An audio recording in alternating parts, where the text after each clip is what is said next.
What's good? It's your boy Jay. That's me. Let's get into TNA Impact from November the 21st, 2024. An okay show for the most part. It could have been a lot better. TNA needs a new production team immediately. I was very upset when Mike Santana was cutting his promo, and in the middle of cutting his promo, it went directly into commercial. That pissed me off. So I have no idea what was up with that. That was dumb.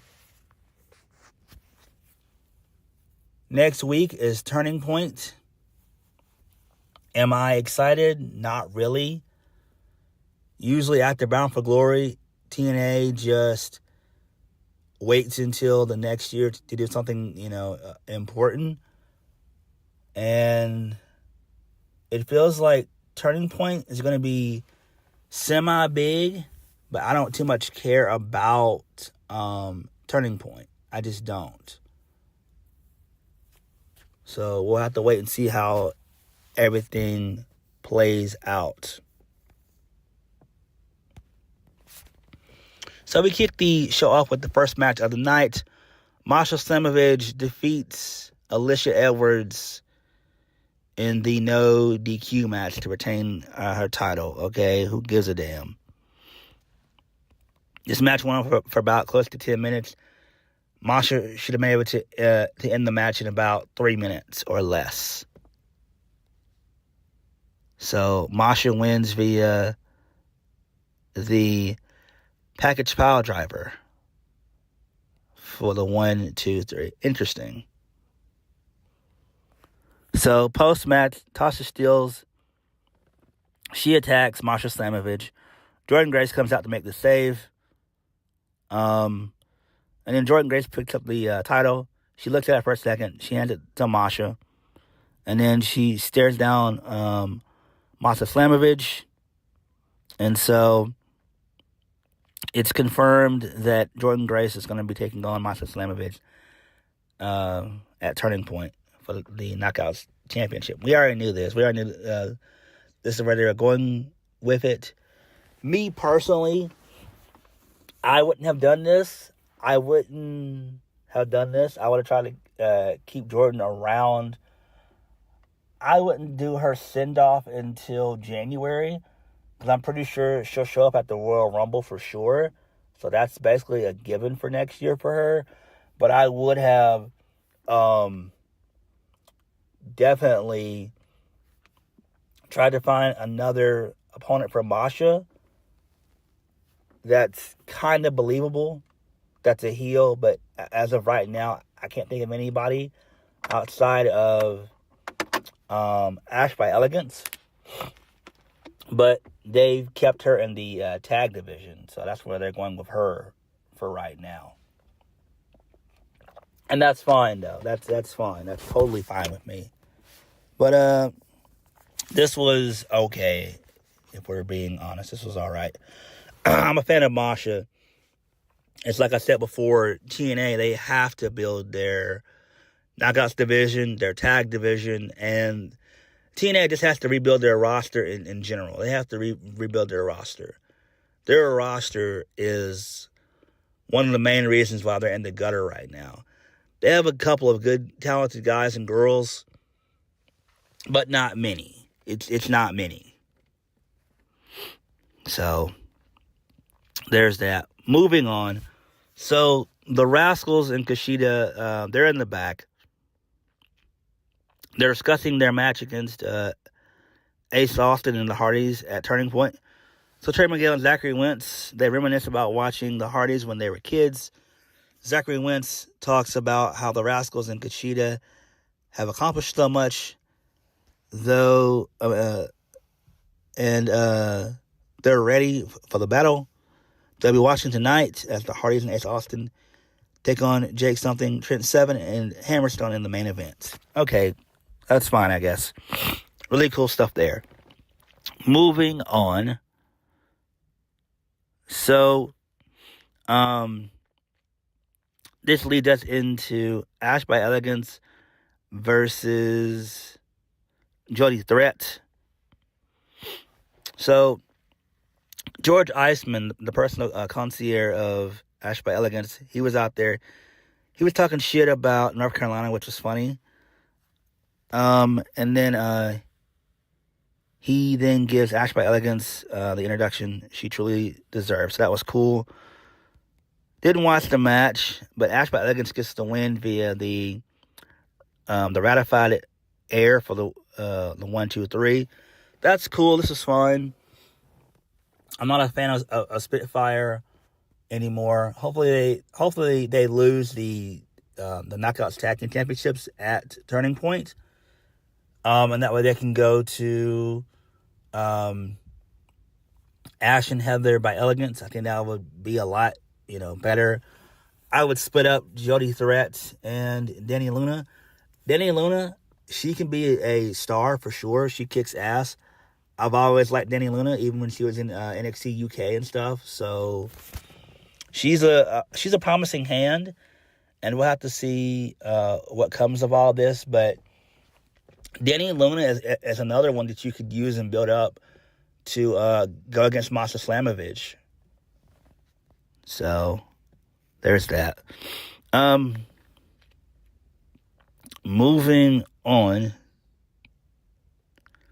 So Mike Santana, he comes out to the ring, to the crowd. He says that he knows everyone can relate being laughed at while chasing their dreams. He's always been told that he's not good enough, but look at him now. Santana says he's now one of the best wrestlers in the world, and he promised his baby girl a couple weeks back, and he's making another promise tonight. Mike Santana will be sitting on the throne as TNA World Champion. I don't know if that will happen. I don't see that happening. I'm a fan of Mike Santana. He's great. He's good. But he is not ready to be World Heavyweight Champion. I don't see it. If he were to win the TNA World Championship, he would probably hold it for no longer than about 2 or 3 months. You can't build a promotion around him. And what I'm saying is that you need a name value.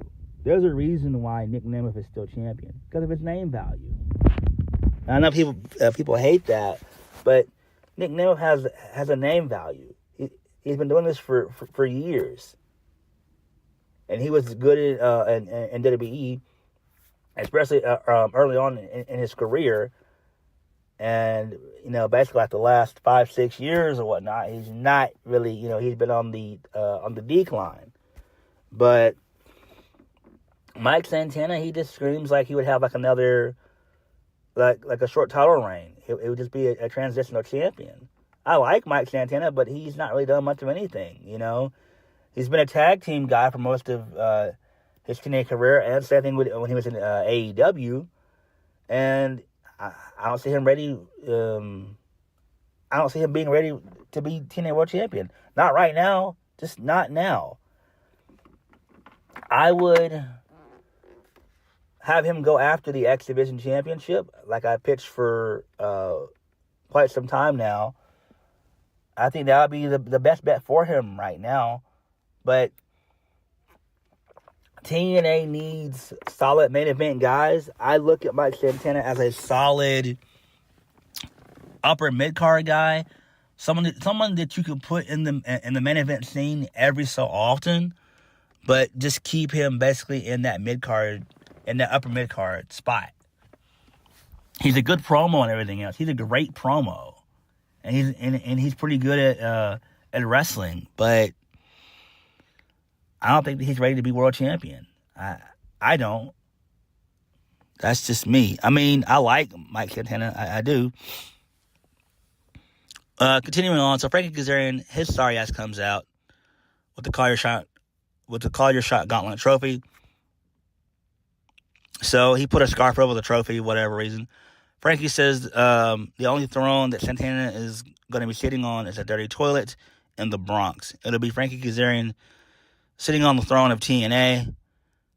Frankie Kazarian says that Mike Santana has only one good win over Moose, but Frankie Kazarian has the Call Your Shot Gauntlet Trophy. So Mike Santana says that above Kazarian and the trophy look like they smell like straight up douchebag. He says that Frankie Kazarian is holding a shortcut while Mike Santana and others work hard for their spot. Santana puts Nick Nemeth on notice. There's a real contender in line and not the scrub. And then, not the scrub, Kazarian. Mike Santana then threatens Frankie Kazarian. So, Frankie Kazarian says that he would love to embarrass Mike Santana and send him back to the streets, but he has prior engagements in Rhino tonight.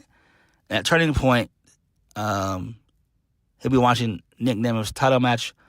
Mike Santana says he'll be at Turning Point too, but it doesn't have a match. Frankie Kazarian says that he has the night off at Turning Point, and then Santana says that there aren't any nights off in TNA, and he suggests a match between him and Frankie Kazarian. Frankie Kazarian's is not into it. Mike Santana knows that he's going to talk to. Mike Santana says he's going to talk to Santino Marella and make it happen. So then out comes lame-ass Rhino. He defeats Frankie Kazarian. Who cares? I don't give a shit about... No, my bad. Frankie Kazarian wins. So who cares? I don't care about any of this at all. I don't. And then post-match, Rhino gores Frankie Kazarian. Fuck all this shit. So I do like what they're doing with Mike Santana. It's just I don't see him being a champion long-term if he were to win the TNA World Championship. That's just me. I feel like TNA... they need star power. Like, Santana has to be able to put asses in seats. And there's no one in TNA doing that, really. Because TNA is about to lose the Hardys. They're about to lose Josh Alexander. They're going to lose Jordynne Grace and a couple other people as well. They've already lost Speedball Mike Bailey to AEW. So TNA needs help, man. They need help. Like nobody's business. I'm serious. Like no bullshit. They need help. Moving on. So Steve Maclin, he's at a bar, he's drinking and he's contemplating. So the bartender then refills his drink and asks, when did you get back? So there's a flash on the screen that looks like Maclin's memories. He responds, never left. The bartender walks away and comes back. So Maclin finishes his drink and he leaves his money. So someone sits down and the bartender asks if she can get him a drink. It's Eric Young who's smiling. So Steve Maclin is shown going to a hotel room. He checks to see if anyone's following him before he enters. He puts on the TV, which has a news report about a former Marine celebrating a birthday. So Steve Maclin's sitting on the bed in deep thought. He takes a shower, and more memories flash. After a shower, he looks through pictures and writes in a notebook. He's in bed, and he can't sleep. He tosses and turns, flashes through memories, and hear Eric Young's voice saying, "This is about you." So Steve Maclin, he's sitting in his office now. So him and Eric Young continue to talk. And he drops. He walks in and drops a badge down on the desk before sitting down. So Eric Young comes in. He sits next to Steve Maclin. Eric Young asks Steve Maclin, "Do you know where you are?" Maclin says, "Sort of." He looks over at the second Eric Young, but he's gone. Eric Young asks, "Do you know who I am?" And then Maclin says, "Nobody does." So it's this long diatribe where they go back and forth and everything else. He's talking about how he's losing everything and all this, that, and the third. So Eric Young reads from a notebook. It says, "In a world of uncertainty, letting someone see your scars is worth the risk. Eric Young then starts shouting at Steve Maclin to wake up. Maclin's in the back of the hotel room, and there's knocking at the door. Maclin gets up and opens the door. It's Eric Young at the door. So this is kind of weird to me. I don't know why they're doing this with Steve Maclin. Maclin is okay, but I don't get any of this. I just don't. They're not going to use Maclin. He's not world heavyweight championship material. He's just not. You could put him in the mid card and keep him there as a serviceable mid card. That's just it. Eric Young, get rid of that. Get rid of that guy. Fuck Eric Young. Get rid of him, Rhino, Moose, Alicia Edwards, and all those other guys and girls that don't make you guys money. Get rid of them. Moving on. Leon Slater and Laredo Kid, they defeat the System, Moose and JDC, which is great. Yes, good stuff there. Post-match, the System, they destroy and lay waste to Leon Slater and Laredo Kid. Hendry comes out to make the save. He says that Thanksgiving is right around the corner, and he has a lot to be thankful for. His journey has been unprecedented, and it's because of all the fans believing in him. He won't let becoming TNA champion go, but he'll be competing in the Thanksgiving Turkey Bowl match at Turning Point. If he loses, he'll have to wear a turkey costume. However, if he wins, he'll become one step closer to becoming TNA World Champion. Anything's possible if he believes. So that's pretty cool. I like this. Joe Hendry should win. Moving on. So Nick Nemeth, he's in the back. He still believes in Joe Hendry, but he's focused on Turning Point. He knows that he's not facing just Eddie Edwards, but all the System. The System only cares about power, but they'll never take the power away from him. Nick Nemeth will be doing what he always does, what he does best at Turning Point, stealing the show and staying champion. Okay, cool, that's fine. Savannah Evans, she defeats a jobber by the name of Brittany Jade. All right. Moving on. So Masha Slamovich, she's in the back, and she's looking at her Knockouts World Championship. So Jordynne Grace shows up, and she says they'll be facing each other one more time at Turning Point. Masha suggested they make the match a 2 out of 3 falls match, and then Jordynne Grace loves the idea. So that's great. That's cool. Interesting stuff here. I like that. That's good. So I'm guessing that's going to end the feud. So maybe they're going to write Jordynne Grace off after she loses? I don't know. We have to wait and see. Main event of the evening, Jake Something, Trent Seven, and Hammerstone, they defeat the Hardys and Ace Austin. And then post-match,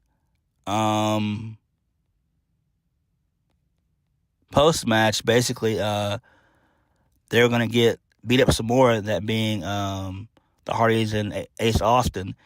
And the Rascals and Kushida, they come out to make the save. And then the Hardys and Ace Austin, they shake hands with the Rascals and Kushida, and they stare each other down, and then that was the show. So that's okay. Trent Seven got the win, which pissed me off, which was dumb. I don't know why they even did that. I don't know why he got the win. It should have been either Jake Something or Hammerstone. But it is what it is. I get why they did it, because he just turned heel not too long ago, about 2 weeks ago, literally. So that's fine.